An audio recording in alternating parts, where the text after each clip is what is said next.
सकाळी कडुलिंबाची पानं आणि गूळ खाण्याची पद्धत ही पुरातन काळापासून गुढीपाडव्याच्या दिवशी आपण करत आलेलो आहोत. पण यामागचं रहस्य काय आणि हे काय फायदा करतं? चला जाणून घेऊया. सकाळी कडुलिंबाची पानं आणि गूळ खाल्ल्यामुळे बॉडी डिटॉक्स होते आणि आपल्या शरीराची इम्युनिटी वाढते. यामध्ये इम्युनिटी वाढवण्यामागे कडुलिंबाची पानं आणि गूळ खूप चांगला प्रकारचा रोल करतात. त्याचबरोबर आपल्या शरीराला भेटणारी नवीन ऊर्जा म्हणजेच नवा सण, त्याचबरोबर पचनही सुधारतं. कडुलिंबाची पानं आणि गूळ हे आपण दर गुढीपाडवा किंवा आपली पारंपरिक पद्धत आहे. पण हे कोणी खाऊ नये. ज्यांना बीपी शुगरचा त्रास आहे किंवा ज्या लोकांना रिनल फेल्युअर किंवा किडनी रिलेटेड जास्त प्रॉब्लेम आहे, अशा लोकांनी हे प्रमाणात घ्यावं किंवा आपल्या डॉक्टरांच्या सल्ल्यानुसार घ्यावं. महत्त्वाची सूचना अशी आहे, की हा जो सण आहे, हा उन्हाळ्याच्या दिवसामधला सण आहे. त्यामुळे जड अन्न या दिवशी खाणं टाळा.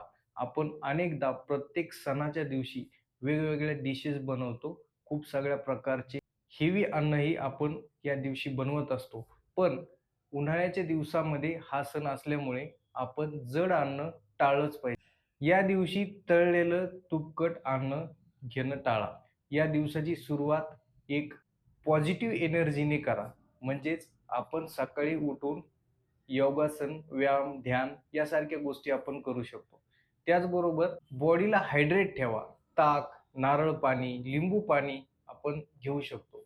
त्याचबरोबर सणाच्या दिवशी आपण खूप जास्त बिझी असतो किंवा आपल्याला अनेक गोष्टी करायच्या असतात. म्हणून आपण अनेकदा खूप जास्त स्ट्रेसफुलही राहू शकतो किंवा आपण झोपही अपुरी घेऊ शकतो. म्हणून या गोष्टी न करता रेग्युलर रूटीन फॉलो करून 7 ते 8 तास झोपही खूप महत्त्वाची आहे. कारण ही तुम्हाला एनर्जी प्रोव्हाईड करतं आणि आपल्याला आनंदी ठेवायलाही खूप महत्त्वाचं ठरतं. आणि या दिवशी जास्तीत जास्त वेळ फॅमिलीसोबत स्पेंड करा. जेणेकरून तुमच्या नवीन वर्षाची सुरुवात ही पॉझिटिव्ह एनर्जी आणि एक हॅपीनेसनी व्हावी. आपल्या सर्वांना नाथ ॲडव्हान्स होमिओपॅथिक फॅमिलीकडून गुढीपाडव्याच्या खूप खूप शुभेच्छा. धन्यवाद.